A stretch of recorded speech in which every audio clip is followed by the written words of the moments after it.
स्वागत है आपका शैडोज ऑफ फियर में, जहां हर एक कहानी खोलती है डर की वो परतें जिन्हें सुनकर नींद उड़ जाती है।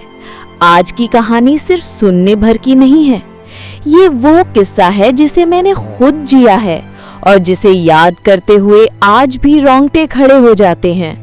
दोस्तों, मैं मानता हूँ कि डर ज्यादातर हमारे मन में होता है, लेकिन उस रात जो हुआ उसने मेरे यकीन को तोड़ दिया। उस रात गोवा की खूबसूरती के पीछे छिपा एक साया मेरे साथ आया था और आज मैं वही कहानी आपके साथ शेयर कर रहा हूँ। वो दिसंबर का महीना था जब गोवा का हर कोना म्यूजिक और रोशनी से जगमगा रहा था। मैं और मेरे 4 दोस्त राहुल, समीर, नेहा और तान्या सब पहली बार गोवा जा रहे थे। सबके चेहरे पर एक्साइटमेंट थी।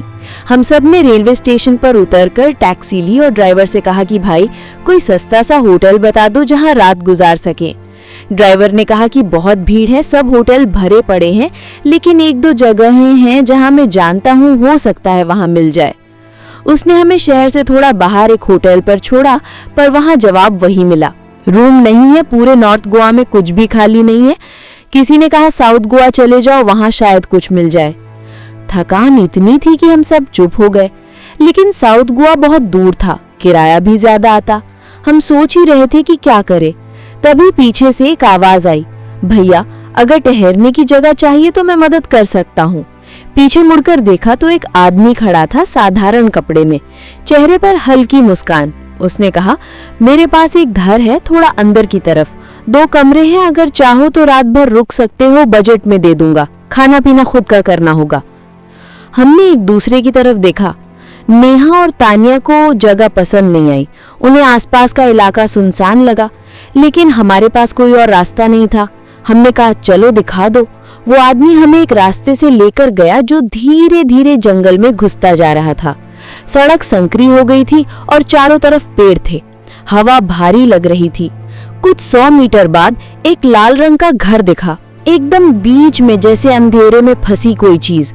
घर पर पुराना पेंट था, बालकनी की रेलिंग जंग लगी हुई थी। हम सब अंदर गए। आदमी ने हमें कमरे दिखाए, बोला ये हॉल है, ये बाथरूम है और ये टीवी चल जाएगा। उसने कहा सुबह पेमेंट देना और चला गया। हम 5 अकेले रह गए। घड़ी में करीब 1:15 बजा था। सब थके हुए थे। हॉल में ही हमने बिस्तर लगा लिया और साथ में सोने का तय किया, क्योंकि राहुल थोड़ा डरपोक था।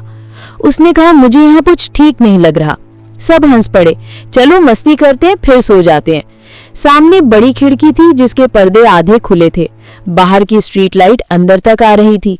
सब कुछ शांत था, लेकिन फिर अचानक नल से पानी गिरने की आवाज आई, टिप टिप टिप। राहुल उठ बैठा, बोला सुन रहा है ये आवाज?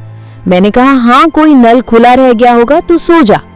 उसने कहा नहीं भाई, ये आवाज मुझे परेशान कर रही है, तू जाकर बंद कर दे। मैं गया, दरवाजा खोला, अंदर बाथरूम में बाल्टी रखी थी और नल से पानी टपक रहा था। बंद किया, बाल्टी हटा दी और लौट आया, फिर सो गया। करीब 20 मिनट बाद वही आवाज फिर शुरू हो गई, टिप टिप टिप। इस बार मैं चौंक गया, कैसे फिर से खुल गया। मैंने राहुल को उठाया, बोला तू जा। वो बोला नहीं भाई मैं नहीं जा सकता, तू जा। फिर मैंने बाकी सबको उठाया, कहा सुनो ये मजाक नहीं है, सच में आवाज आ रही है। सबने कहा तू ओवरथिंक कर रहा है, रात को डरावना माहौल है, नींद आ जाएगी। लेकिन तभी नेहा ने कहा चलो मैं देख आती हूँ। वो उठी, बाथरूम गई और बोली सच में नल खुला है। कौन गया था? मैंने कहा मैं गया था। उसने कहा तूने खुद चालू छोड़ा होगा। सब हंसे। उसने नल बंद किया, बाल्टी दूर की और लौटी। सबने लाइट ऑफ की, फिर सो गए। कमरे में सन्नाटा था। पर्दा मैंने खींच दिया था, लेकिन एक कोना थोड़ा खुला रह गया था। तभी राहुल एकदम से उठ बैठा, बोला भाई मैंने कुछ देखा। मैंने पूछा क्या देखा?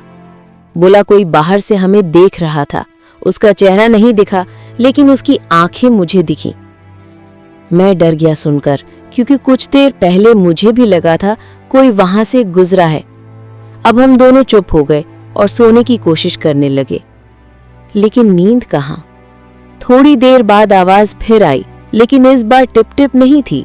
इस बार कुछ और था, जैसे कोई अंदर धीरे धीरे सांस ले रहा हो, कोई जानवर हो, लेकिन पहचान नहीं आ रही थी कि कौन सी आवाज है, जैसे कोई दबकर रो रहा हो। हमने सबको उठाया, लाइट ऑन की, सब घबरा गए। मैंने उस आदमी को फोन किया जिसने घर दिया था। उसने नींद भरी आवाज में कहा, क्या हुआ?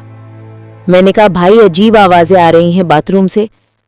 उसने कहा, दरवाजा खोल दो, सब ठीक हो जाएगा। ये सुनते ही मेरे शरीर में सिहरन दौड़ गई। मैंने कहा, क्या कहा तुमने? उसने दोबारा कहा, दरवाजा खोल दो, किसी को अंदर बंद किया है ना। फिर फोन कट गया। मैंने दोबारा कॉल किया, फोन स्विच ऑफ। सुनकर ऐसा लगा जैसे पैरों तले जमीन खिसक गई। नेहा बोली, मैं जाकर देखती हूँ। उसने बाथरूम का दरवाजा खोला, धक्का दिया और अगले ही पल अंदर से एक काली बिल्ली उछलकर उसके कंधे पर चढ़ी और ऊपर अंधेरे में गायब हो गई। सब चीख पड़े, पांचों की हालत खराब थी। मैंने बाथरूम के वेंटिलेशन की तरफ देखा, वहां ब्लॉक लगे थे। बिल्ली अंदर आ ही नहीं सकती थी, फिर भी वो आई कहां से? ये सवाल किसी के पास जवाब नहीं था। हमने बिना एक शब्द बोले सामान उठाया, चाबी नीचे रखी और भाग निकले। बाहर थोड़ी दूरी पर एक कैंटीन दिखी, वहीं बैठ गए। भैया से कहा, हमारे साथ ऐसा हुआ। उसने कहा, गोवा में बहुत कहानियां सुनते हो, डरावनी मत बनाओ, यहाँ कुछ नहीं होता। लेकिन हमारी हालत ऐसी थी कि बोलने की ताकत नहीं बची थी। सुबह हुई तो हमने उस आदमी को फोन किया, पेमेंट देना था। उसने फोन उठाया, बोला, क्या हुआ? मैंने कहा, भाई आपने रात को कॉल पर कहा था दरवाजा खोलो, किसी को बंद किया है। उसने कहा, मैंने कोई कॉल नहीं किया तुमसे। मैंने कहा, ये क्या कह रहे हो? कॉल तो मेरे रिकॉर्ड में है। उसने कहा, नहीं भाई, मैं तो सोया था, मेरे बेटे ने भी कोई फोन नहीं उठाया। हम सब एक दूसरे को देखने लगे, हमारे हाथ कांप रहे थे। हमने उसे पेमेंट दिया और वहां से निकल गए। पीछे मुड़कर देखा तो वो लाल घर दूर से बिल्कुल वैसा लग रहा था जैसे कोई साया खड़ा हो, कोई देख रहा हो, चुपचाप बिना हरकत किए। हम सड़क के किनारे खड़े रहे कुछ पल तक, फिर टैक्सी रोकी और शहर की तरफ निकल गए। किसी ने पीछे नहीं देखा। कई साल बीत गए, लेकिन वो रात अब भी मेरे अंदर जिंदा है। कभी कभी आंखें बंद करता हूं तो वही लाल घर दिखता है, वही टिप टिप की आवाज, वही काली परछाई जो हमें देख रही थी। और तब एहसास होता है कि डर किसी जगह में नहीं होता, डर उस पल में होता है जब आप यकीन खो देते हैं कि जो देख रहे हैं वो असल है या नहीं। तो दोस्तों, ये थी मेरी कहानी गोवा की एक ऐसी रात की जो सिर्फ डर नहीं थी, एक साया थी जो अब भी मेरे साथ चलती है। अगर आपने अब तक शैडोज ऑफ फियर को सब्सक्राइब नहीं किया है तो कीजिए, क्योंकि यहाँ हर हफ्ते खुलता है एक नया पन्ना और हर पन्ना छिपाए है एक खौफनाक राज।